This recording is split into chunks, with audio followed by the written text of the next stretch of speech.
Yang dituju biasanya ya sasaran utamanya ya Habib Rizik. Kemudian ada lagi Ustadz Abdus Somad, kemudian Ustadz Adi Hidayat, ya, dan tokoh-tokoh ulama yang berseberangan secara politik dan secara pemikiran dengan mereka tentunya. Dia tidak pernah mencaci kelompok NU, tidak pernah. Yang dia caci mesti golongannya Habib Rizik, 212, FPI, GNPF, tokoh-tokoh itu. Nah, mungkin sekarang dia tersandung, dia tidak tahu kalau Ning Imas itu adalah tokoh NU. Nah, tapi ternyata setelah dia minta maaf tentu kasusnya tidak selesai begitu saja, sahabat ya. Assalamualaikum warahmatullahi wabarakatuh. Sahabat Amazing Pasuruan yang berbahagia, malam hari ini seperti biasa kita sedang ngumpul bareng teman-teman di rumahnya Ustadz Ma'ruf. Mungkin bisa diambil videonya teman-teman Zud. Ya, seperti biasa hampir setiap malam kita ngaji, diskusi kecil-kecilan, ngaji, kemudian ngopi, kemudian kadang baca maulid, kadang baca Hizbun Nasor, istighosah. Ini kegiatan rutin ya teman-teman, kadang 10 orang, 15 orang, 20 orang. Nah, pada malam hari ini kita akan membicarakan tentang yang lagi ramai diperbincangkan, sosok Eko Kuntadi. Tentu kita sudah pada tahu semua siapa Eko Kuntadi ini, salah seorang buzzer, satu kelompok dengan buzzer-buzzer yang lain, Abu Janda, Denny Siregar, Adi Armando, Guntur Romli, yang Habib Kribo juga, dan banyak teman-teman yang lainnya. Satu kelompok dengan mereka ini, yang dari kelompok mereka ini biasanya sukanya itu nyindir, kemudian ujaran-ujaran yang bersifat nyinyir, kemudian bernada kebencian, sampai menjurus pada fitnah, menghina, mengolok-olok dan sebagainya. Kita ambil contoh saja yang masih kita ingat ya, sahabat Amazing Pasuruan. Misalkan dulu yang dijadikan sasaran itu lebih sering adalah kelompok-kelompok yang di luar mereka, yang secara pemikiran, secara pemikiran, secara politik itu berbeda dengan mereka, itu selalu dijadikan sasaran ujaran nyinyir, menyindir, kemudian bernada ujaran kebencian, fitnah dan sebagainya dan sebagainya. Yang dituju biasanya ya sasaran utamanya ya Habib Rizik. Kemudian ada lagi Ustadz Abdus Somad, kemudian Ustadz Adi Hidayat, ya, dan tokoh-tokoh ulama yang berseberangan secara politik dan secara pemikiran dengan mereka tentunya.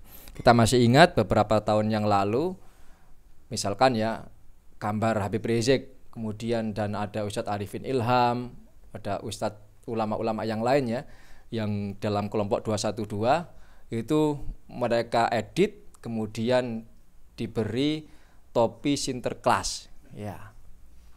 Kemudian itu disebarkan dan dilaporkan, tapi sampai sekarang kita tidak tahu bagaimana kelanjutannya. Kemudian pernah lagi, Anda bisa cek ya nanti ya, salah satu dari mereka ini bikin status tulisan yang bersifat menyindir, menyinyir ya.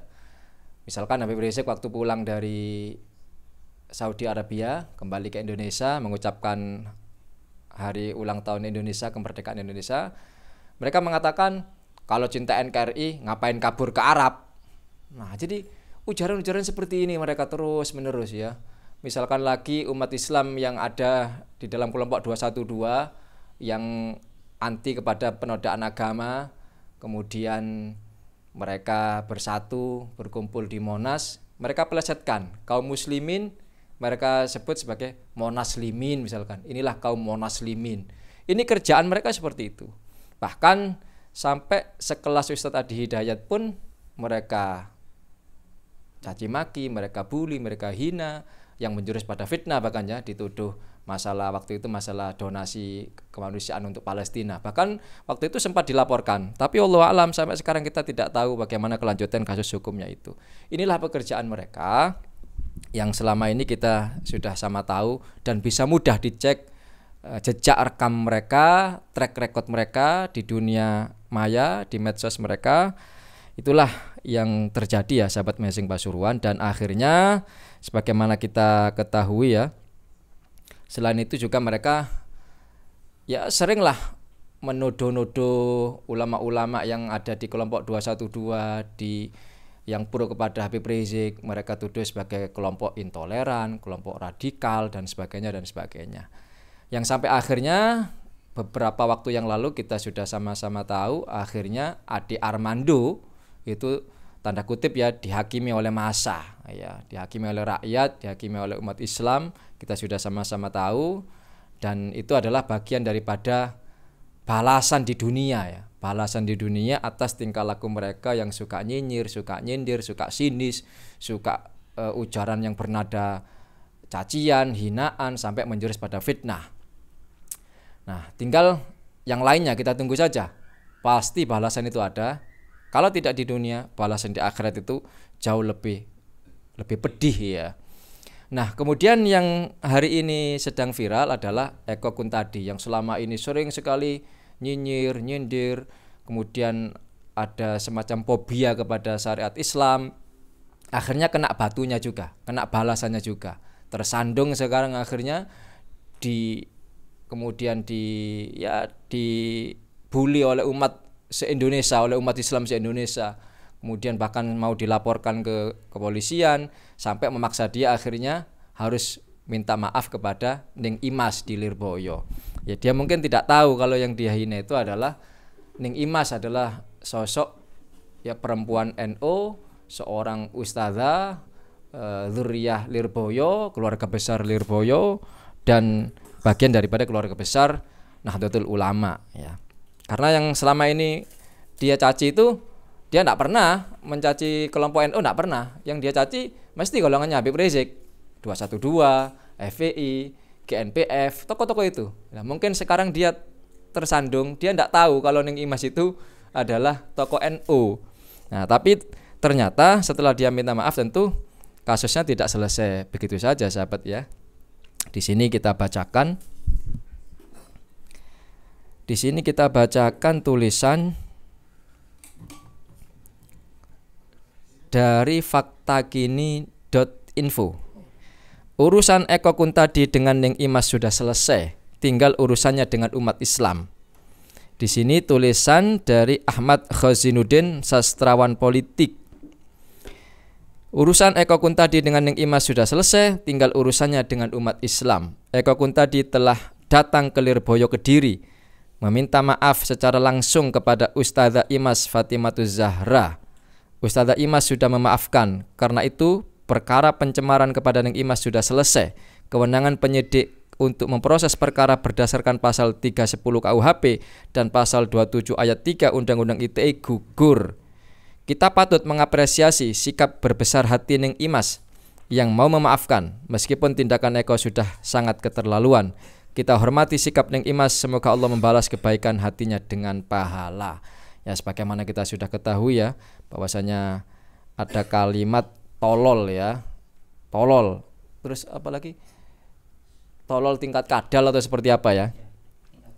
Nah, itu masalah selangkangan juga. Tentu kita sudah sama-sama tahu yang ditujukan kepada salah satu ceramah atau potongan ceramah Ning Imas yang membahas tentang masalah hadiah pahala balasan bagi orang beriman nanti di dalam surga ya.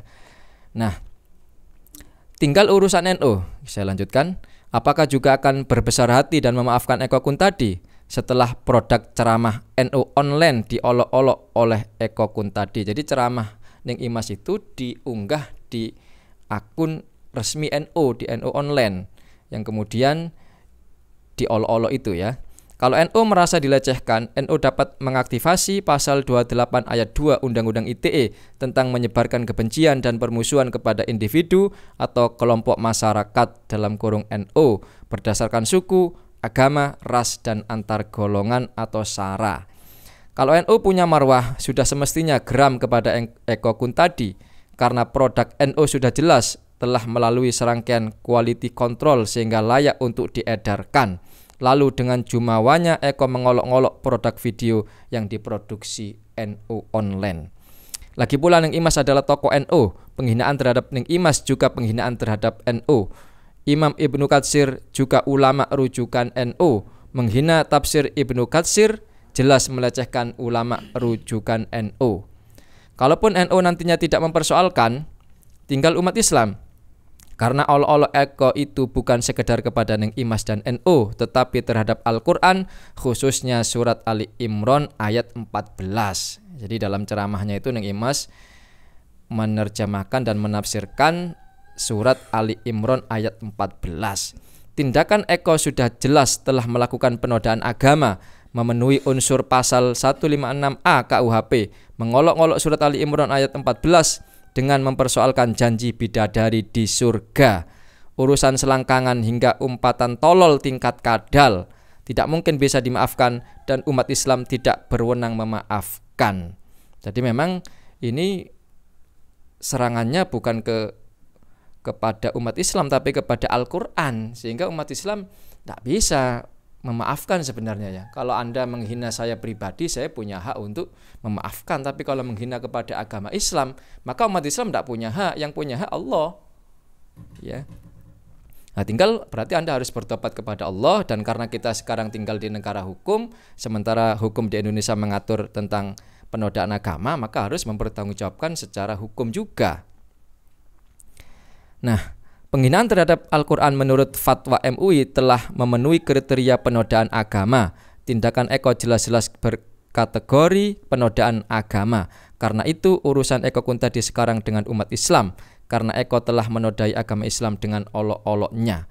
Apakah umat Islam akan diam? Apakah kasus Ahok tidak bisa diterapkan kepada Eko Kuntadi? Apakah akan ada aksi bela Islam 212 untuk menuntut Eko Kuntadi di penjara? Nah, ini tulisan dari Ahmad Khazinuddin ya. Sebagaimana kita ketahui, Ahok itu akhirnya diproses hukum dan harus diputuskan di penjara 2 tahun setelah serangkaian aksi unjuk rasa besar-besaran aksi bela Islam 212. Sebelumnya sepertinya sangat sulit untuk mencari keadilan terhadap kasus Ahok. Tapi setelah aksi bela Islam yang berjilid-jilid, kemudian dihadiri jutaan umat, kemudian itu yang tanda kutip memaksa akhirnya Ahok harus diproses dan kemudian masuk ke dalam penjara. Nah, mudah-mudahan Eko Kuntadi ini tidak sampai menunggu aksi bela Islam untuk agar diproses secara hukum ya. Mudah-mudahan aparat penegak hukum sudah bisa langsung memproses tanpa menunggu ada gejolak daripada umat. Inilah sahabat Amazing Pasuruan, sekedar membacakan tulisan dari Ahmad Khazinuddin sekaligus mengulas terkait dengan Eko Kuntadi. Nah, sekarang juga ini harus menjadi pembelajaran karena Eko Kuntadi sudah minta maaf dan tentunya tidak akan mengulangi lagi, mudah-mudahan bertobat. Tinggal teman-temannya seperti Guntur Romli, Abu Janda, Denny Siregar, mudah-mudahan ini menjadi pelajaran dan bertobat. Kalau tidak bertobat, mudah-mudahan segera diproses hukum. Kasus-kasus yang sudah dilaporkan bertahun-tahun, mudah-mudahan bisa segera diproses hukum. Kalaupun tidak diproses hukum, maka tunggulah pada saatnya nanti balasan itu pasti akan tiba. Kalau tidak di dunia, balasan di akhirat lebih pedih dan lebih menyakitkan. Inilah sahabat Amazing Pasuruan yang berbahagia, mudah-mudahan ada manfaatnya. Kita akhiri, salam Indonesia Raya, salam Amazing Pasuruan. Wassalamualaikum warahmatullahi wabarakatuh.